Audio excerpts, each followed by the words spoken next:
Hello, Primary 7. We miss you, and we're really sad that we can't finish our Calvin Campfly project in the garden.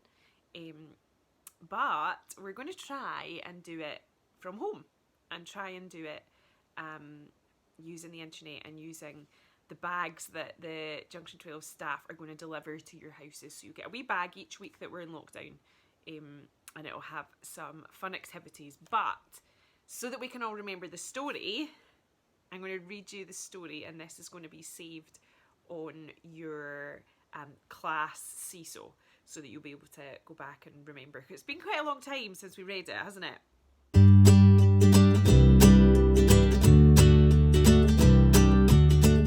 Calvin Can't Fly.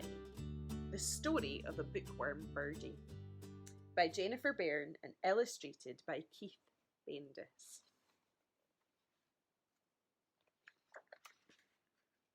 Calvin is a starling.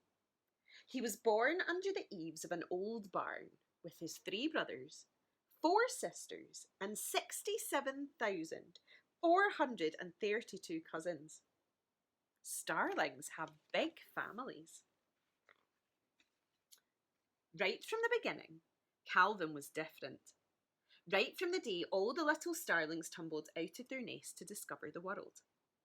Charlie discovered worms, Adeline discovered grass, Clement discovered dirt, Aubrey discovered water, and Calvin discovered a book. While all Calvin's cousins chased beetles, bugs, and ants, Calvin was learning to read letters, words, and sentences. At night, his cousins dreamed of insect eating and garbage picking. Calvin dreamed of adventure stories, legends, and poetry. He even dreamed that someday he'd become a great writer himself. On June 1st, when all the little starlings lined up for flying lessons with their teacher, Mr. Wingstead, Calvin was nowhere to be seen. Where is that bird? Actually, Calvin was in the library.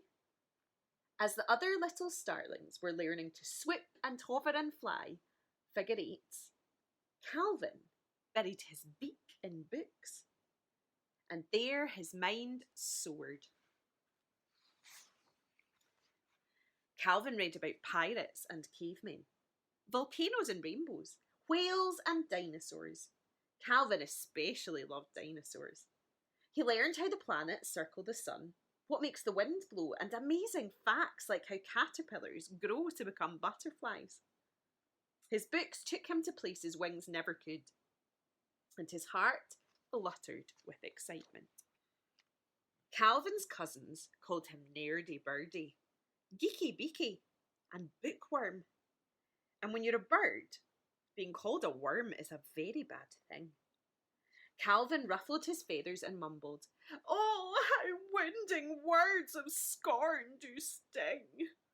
Then he sadly waddled back to the library, the only place where he was happy.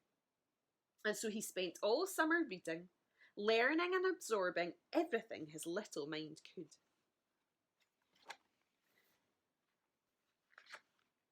Until the first leaf turned orange and fell to the ground. The fall winds sent a chill through the old barn. Summer's nests blew to the floorboards. It was time to head south. His cousins warned, "Calvin, you better learn to fly. In a couple of days, we've got to be out of here." Calvin said, "Ah, yes, migration, I've read about that." His sister asked, "Calvin, can you fly?" All the other starlings took off in giant formation, but Calvin could only stand and watch. A big lonely tear rolled down his cheek.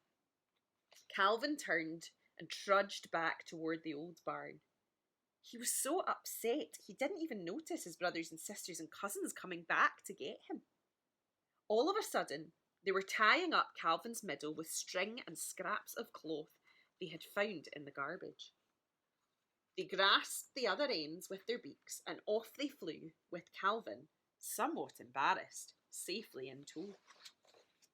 For days and days they flew. Calvin recognised the rivers, mountains, and towns that he had read about all summer. Excitedly, he pointed them out to his brothers, sisters, and cousins. But the other little starlings just flapped their wings and headed south. Soon there came a day when the winds blew especially hard.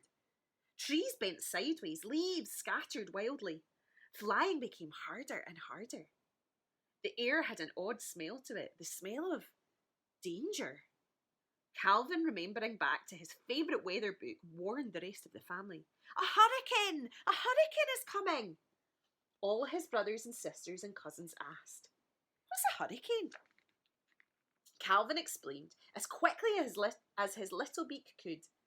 We need to get out of the path of a violent tropical weather system, which is storming up the coast at a tremendous speed and will not diminish until it encounters large stretches of landmass.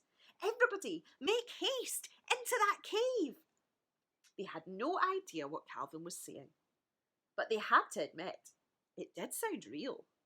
So the flock made a loop-de-loop left, a dipsy-doodle right, and dove into the cave. They did everything Calvin told them to. To their amazement, a great storm did blow across the land. It thundered over the mountains. It roared through the villages. It smashed and crashed, rumbled and raged, just as Calvin had predicted. The whole big starling family gathered together, watching in fear and awe. The storm finally ended. The sun came out in the sky, and the starlings came out of their cave. They were safe and sound, all because of Calvin. They celebrated with a great starling party in honour of Calvin. They ate big, juicy worms and yummy, crunchy beetles. They danced and sang songs about how Calvin had saved their lives. They toasted Calvin with acorn caps filled with fresh, clear mountain water. Calvin was so happy and felt so good deep down inside that he jumped and hopped and danced and flapped his wings. And flapped his wings. And flapped his wings. All the other starlings looked at him in amazement. Calvin, you can fly, they exclaimed. And Calvin, the happiest starling in the whole wide world, chirped, Why, yes, I do believe I can. And they all flew south with big, wide smiles on their little starling faces. Especially Calvin.